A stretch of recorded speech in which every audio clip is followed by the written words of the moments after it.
Assalamualaikum warahmatullahi wabarakatuh. Nama saya Muhammad Sadila Pangestu dengan NIM 1909549. Kali ini saya ingin membahas tentang manajemen implementasi kurikulum. Nah, topik bahasan yang akan dibahas yaitu pertama, pengertian manajemen kurikulum, kedua, ruang lingkup manajemen kurikulum, ketiga, prinsip dan fungsi manajemen kurikulum, dan keempat, komponen-komponen kurikulum. Pengertian manajemen kurikulum. Manajemen adalah serangkaian kegiatan yang diarahkan langsung untuk penggunaan sumber daya organisasi menurut Husaini Usman tahun 2013. Dengan demikian, manajemen bisa diartikan sebagai upaya menata sumber daya agar organisasi terwujud secara produktif. Sedangkan kurikulum didefinisikan seperangkat rencana dan pengaturan mengenai tujuan, isi, dan bahan pelajaran serta cara yang digunakan sebagai pedoman penyelenggaraan kegiatan pembelajaran untuk mencapai tujuan pendidikan tertentu. UU Nomor 20 Tahun 2003. Manajemen kurikulum berkaitan dengan pengelolaan pengalaman belajar yang dialami oleh peserta didik yang membutuhkan strategi tertentu sehingga menghasilkan produktivitas belajar. Dengan demikian, pengertian manajemen kurikulum adalah upaya mengoptimalkan pengalaman-pengalaman belajar siswa secara produktif dengan melibatkan sumber daya yang ada di lembaga pendidikan ataupun sekolah. Ruang lingkup manajemen kurikulum. Ruang lingkup manajemen kurikulum meliputi perencanaan, pelaksanaan, dan penilaian kegiatan kurikulum. Pada tingkat sekolah, kegiatan kurikulum lebih mengutamakan untuk merealisasikan dan merelevasikan antara kurikulum nasional, standar kompetensi atau kompetensi dasar, dengan kebutuhan daerah dan kondisi sekolah yang bersangkutan, sehingga kurikulum tersebut merupakan kurikulum yang berintegrasi dengan peserta didik maupun dengan lingkungannya. Prinsip dan fungsi manajemen kurikulum. Yang pertama itu ada produktivitas. Hasil yang diperoleh dalam kegiatan kurikulum merupakan aspek yang harus dipertimbangkan dalam manajemen kurikulum. Kedua, demokratisasi.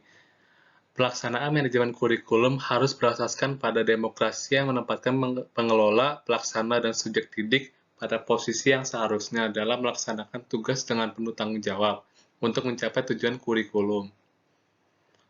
Yang ketiga ada kooperatif. Dalam kegiatan manajemen kurikulum diperlukan adanya kerjasama yang positif dari berbagai pihak yang terlibat. Keempat ada efektivitas dan efisiensi. Manajemen kurikulum harus mempertimbangkan efektivitas dan efisiensi untuk mencapai tujuan kurikulum, sehingga memberikan hasil yang berguna. Yang kelima, mengarahkan visi, misi, dan tujuan. Mengarahkan visi, misi, dan tujuan yang telah ditetapkan dalam kurikulum, proses manajemen kurikulum harus dapat memperkuat dan mengarahkan visi, misi, dan tujuan kurikulum. Selain prinsip-prinsip tersebut, juga perlu dipertimbangkan kebijakan pemerintah maupun Departemen Pendidikan dan Kebudayaan, seperti USPN Nomor 20 Tahun 2003, Kurikulum Pola Nasional, Pedoman Penyelenggaraan Program, Kebijakan Penerapan Manajemen Berbasis Sekolah, Kebijakan Penerapan Kurikulum Tingkat Satuan Pendidikan atau KTSP, keputusan dan peraturan pemerintah yang berhubungan dengan lembaga pendidikan atau jenjang atau jenis sekolah yang bersangkutan.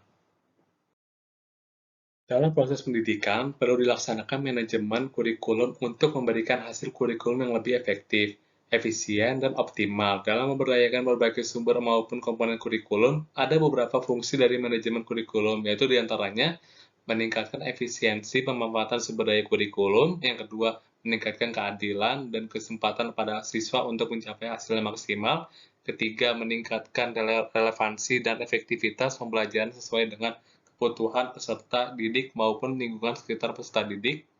Keempat, meningkatkan efektivitas kinerja guru maupun aktivitas siswa dalam mencapai tujuan pembelajaran. Kelima, meningkatkan efisiensi dan efektivitas proses belajar mengajar. Keenam, meningkatkan partisipasi masyarakat untuk membantu mengembangkan kurikulum. Nah, selanjutnya ada komponen-komponen kurikulum. Nah, komponen-komponen kurikulum itu ada tujuan, isi, metode, dan evaluasi. Yang pertama ada komponen tujuan. Komponen tujuan berhubungan dengan arah atau hasil yang ingin diharapkan. Dalam skala makro, rumusan tujuan kurikulum erat kaitannya dengan filsafat atau sistem nilai yang dianut masyarakat.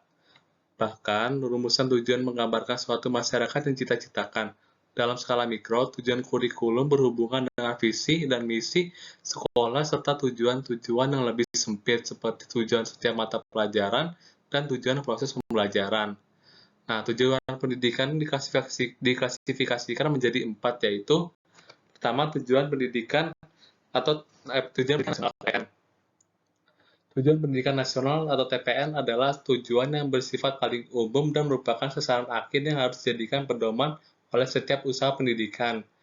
Artinya, setiap lembaga dan penyelenggara pendidikan harus dapat membentuk manusia yang sesuai dengan rumusan itu, baik pendidikan yang diselenggarakan oleh lembaga pendidikan formal, informal, maupun non-formal. Nah, yang kedua ada tujuan institusional atau TI, adalah tujuan yang harus dicapai oleh setiap lembaga pendidikan. Dengan kata lain, tujuan ini dapat didefinisikan sebagai kualifikasi yang harus dimiliki oleh setiap siswa setelah mereka menempuh atau dapat menyelesaikan program di suatu lembaga tertentu. Nah, begitu ada ketiga, tujuan kurikuler atau TK adalah tujuan yang harus dicapai oleh setiap bidang studi atau mata pelajaran. Oleh sebab itu, tujuan kurikuler dapat didefinisikan sebagai kualifikasi yang harus dimiliki peserta didik setelah mereka menyelesaikan suatu bidang studi tertentu dalam suatu lembaga pendidikan.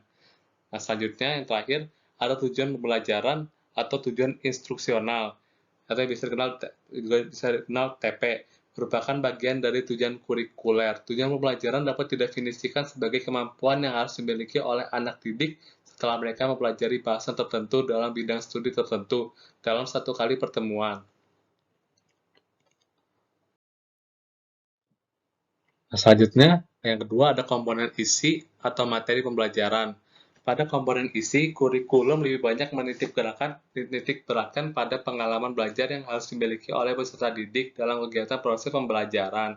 Isi kurikulum hendaknya memuat semua aspek yang berhubungan dengan aspek kognitif atau pengetahuan, afektif, sikap atau perilaku, dan psikomotorik, keterampilan atau skill yang terdapat pada isi setiap mata pelajaran disampaikan dalam kegiatan pembelajaran. Isi kurikulum dan kegiatan pembelajaran diarahkan untuk mencapai tujuan dari semua aspek tersebut. Yang ketiga ada komponen metode. Komponen metode ini berkaitan dengan strategi yang harus dilakukan dalam rangka pencapaian tujuan. Metode yang tepat adalah metode yang sesuai dengan materi dan tujuan kurikulum yang akan dicapai dalam setiap pokok bahasan. Dalam posisi ini, guru hendaknya tidak menerapkan satu metode saja, tetapi guru dapat menerapkan berbagai metode agar proses pembelajaran berlangsung dengan menyenangkan dan mencapai sasaran yang direncanakan. Dengan demikian, rencana yang sudah disusun dapat diterapkan secara optimal. Selanjutnya ada komponen evaluasi. Dalam konteks pengembangan kurikulum, evaluasi merupakan bagian yang tidak dapat dipisahkan dari pengembangan kurikulum. Melalui evaluasi dapat dilakukan nilai dan arti kurikulum sehingga dapat dijadikan bahan pertimbangan apakah suatu kurikulum dapat dipertahankan atau tidak, atau bagian-bagian mana saja yang harus disempurnakan. Evaluasi merupakan komponen untuk melihat efektivitas pencapaian tujuan. Dalam konteks kurikulum, evaluasi dapat berfungsi untuk mengetahui apakah tujuan yang telah ditetapkan telah tercapai atau belum, atau evaluasi digunakan sebagai umpan balik dalam perbaikan strategi yang ditetapkan. Terima kasih telah menyaksikan video dari saya. Wassalamualaikum warahmatullahi wabarakatuh.